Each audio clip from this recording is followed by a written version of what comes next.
Toto may not be the most successful or well-loved rock band in the world, but their story is unlike that of any other. For a while, Toto actually ruled the airwaves, but sadly their sunshine days were all too brief. Beyond that, the rest of the band's history is riddled with discord and tragedy. Here's the long, strange, and tragic real-life story of Toto.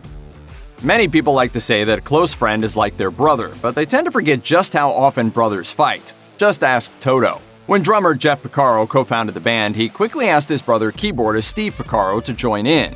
After original bassist Dave Hungate left the group in 1982, another one of those Porcaros, Mike, jumped from occasional Toto cellist to full-time Toto bassist. But that combination was a bubbling cauldron overflowing with searing hot animosity and resentment. Speaking about the band's early days, Steve later told Classic Rock, "I felt undervalued. Jeff and I were always at each other's throats. Mike got along with both of us, but Jeff and me really bumped heads." Although we recalled Jeff getting frustrated if Steve couldn't reach his perfecting standards, he claimed there was definitely something brotherly going on, since he'd hear Jeff singing Steve's praises whenever he thought his brother wasn't around. There is a strange phenomenon in the music world in which some of the most hated bands inexplicably reach the very highest levels of commercial success. They can sell tens of millions of records and win endless accolades for their work, but still, for some reason or another, they seem to be universally despised. Let's just call it the Nickelback paradox. Toto are cursed with this paradox too. The band's 1982 album Toto 4 spawned two of the most popular radio hits of all time in Rosanna and Africa, which went to number 2 and number 1 in the Billboard Hot 100 respectively. In 1983, the Academy of Recording Arts and Sciences bestowed multiple Grammy Awards on the very popular band, including Album of the Year, Producer of the Year, and Record of the Year for Rosanna. Despite all that, however, Toto struggled to be respected in the industry. Critics already couldn't stand the band. For example, Rolling Stone labeled Toto 4 about as real as a Velveeta orange polyester leisure suit. Meanwhile, Robert Hilburn of the Los Angeles Times claimed there was a disheartening lack of depth or daring in the group's music. Toto's David Paich once shot back at the band's enemies, telling People magazine, "Critics are just fools with no credentials or credibility." I think we've grown to mature to know that if you've been in a band for 10 years like Toto has, that you're going to be picked on by critics. The band didn't just talk the talk either. Band member Steve Lukather later told the St. Louis Post-Dispatch, "We're the only band in history to turn down the cover of Rolling Stone. We knew they were going to do a hatchet job on us." Like many of the world's most popular bands, Toto split lead vocal duties among its members. But although many of Toto's members took their turns behind the microphone from time to time, it was Bobby Kimball who served as the band's primary singer for its first 4 albums in the late 70s and early 80s. As it happened, the late 70s and early 80s were also a time of widespread cocaine use, perhaps more so than any other era in rock and roll. Band member Steve Lukather told Classic Rock that while Toto dipped into the white stuff back in the day, it wasn't all that big a deal. He said, "We were not the only band that did blow. We weren't as bad as most, but thanks to Mr. Kimball, that became like our badge of honor." In other words, Kimball was doing too much coke, so much so that Toto's Steve Porcaro says it ruined his voice. He later said, "The bottom line was Bobby couldn't sing. I stayed up all night. We all did. The next day my throat would be like ribbons, but I didn't have to sing. Bobby had to, and he just wasn't delivering." And so, in 1983, right after its peak of commercial success, the other members of Toto elected to fire Kimball, right around the same time that Kimball also went on trial for a 1981 incident in which he allegedly sold 4 ounces of cocaine to an undercover cop. As it turned out, Bobby Kimball's distinctive vocal stylings were a key part of Toto's sound and appeal. After he was forced out of the band, Toto's fortunes took a steep downturn. While Toto 4 peaked at number 4 on the Billboard album chart, won a number of Grammys, and went multi-platinum, the group's 1984 follow-up Isolation stalled at number 42. It's often tough to replace the lead singer of an established band, and it was a heck of a tall order for Kimball's immediate successor, Dennis "Fergie" Fredrickson. A veteran singer with the likes of rock bands like Trillion, Survivor, and La Rue, Fergie certainly had the chops and experience to roll with Toto, but it just didn't work out. He left the band after Isolation, replaced by singer Joseph Williams. Sadly, in June 2010, Fredrickson announced that he'd been diagnosed with an inoperable form of cancer. Less than 4 years later, the former Toto singer died at age 62. It's a rare band in which the leader is the drummer, seeing as how they're stuck behind a mass of snares and hi-hats at the far back of the stage. But they do exist. Fleetwood Mac was definitely Mick Fleetwood's baby. Later-day Genesis was drummer Phil Collins' vehicle, and coming in a respectable third on that shortlist, Toto was Jeff Porcaro's band all the way. He formed the band in the first place, and bandmate Steve Lukather would later label him Toto's figurehead. So it was understandably devastating to the band when Porcaro suddenly died in August 1992 at the age of 38. To know Jeff was to love him. Those his friends who knew him still miss him very much, and I always will. Just what caused a seemingly healthy, relatively young guy to drop dead depends entirely on who you're talking to. According to a story published in the Los Angeles Times on August 7, 1992, Porcaro was working in his yard in the San Fernando Valley, spraying plants with pesticide when he fell ill. By the time emergency workers arrived, he wasn't breathing, had no pulse, and his heart had stopped. After briefly reviving him, authorities transported Porcaro to the hospital where he was pronounced dead. A Los Angeles County coroner spokesman attributed the death to a heart attack caused by an allergic reaction to inhaled pesticide spray, but that's not the end of the story.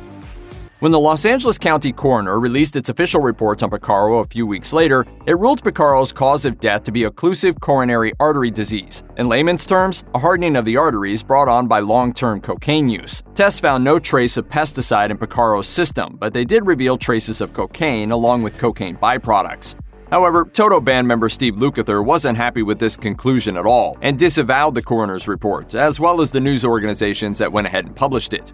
He later told Classic Rock, "It was irresponsible journalism. They found 1/100th of a microgram of cocaine in Jeff's blood. That's like 2 crystals on a matchstick. That ain't gonna give somebody a heart attack, believe me. The rest of us were doing 100 times more than that, and we all lived to tell the tale." Lukather claims that Porcaro's premature death was brought about by a long-standing heart condition and a smoking habit, though nothing of that ended up in the coroner's report. Lukather suggested he was probably smoking a cigarette or a joint. He didn't have gloves on. That's how the chemicals got into his skin.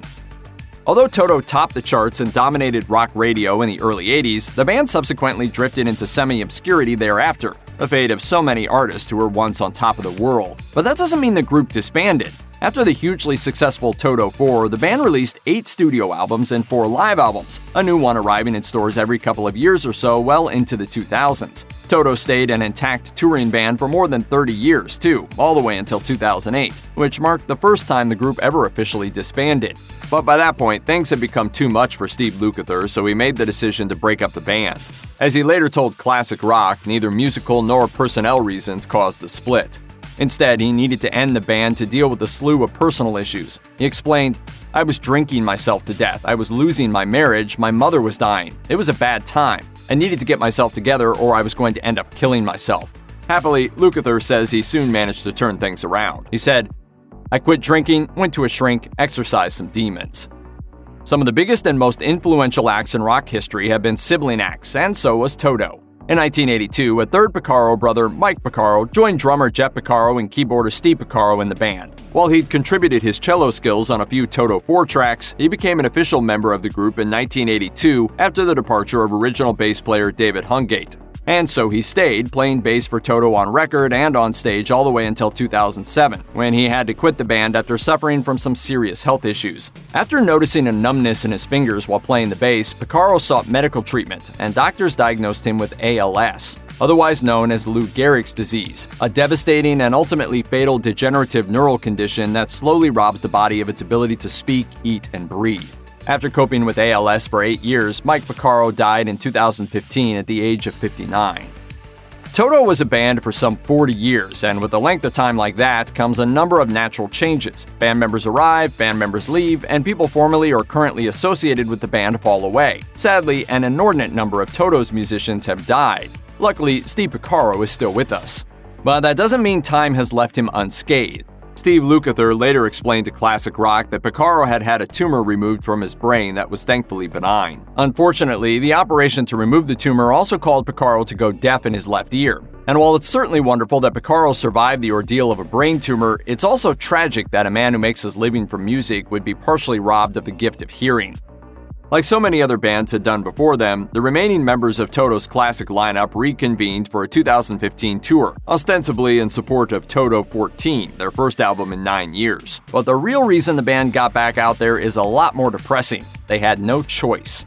In 2008, Toto suspected that its label Sony owed them unpaid royalties for digital downloads. An auditor confirmed that notion, and in 2010, the band sued Sony, seeking more than $600,000 in damages. In addition to filing unsuccessfully for dismissal of the suit, Sony then countersued, demanding $500,000 from Toto, who the label said had overpaid in royalties over the years. Unfortunately for the band, in 2014, a judge ruled that the label didn't owe them any money at all. If Toto needed cash before it sued Sony, they certainly needed it after it lost an expensive years-long legal battle. The group then recorded Toto 14, an act Steve Lukather later said was, quote, born out of litigation. He told Smashing Interviews magazine, "When we came through the litigation, all the shit left over from management that screwed us and all the other negatives, we decided to turn the negative into a positive. When we put our minds to do the record, we said that we had to make as good a record as we possibly could with all the tools and all the talent and all the experience we've had, and not just phone it in for a check." Even when things weren't going particularly really well, man, we hung in there. And now, all these years later, I mean, who knew we would be sitting here? If nothing else, you've got to give them props for that.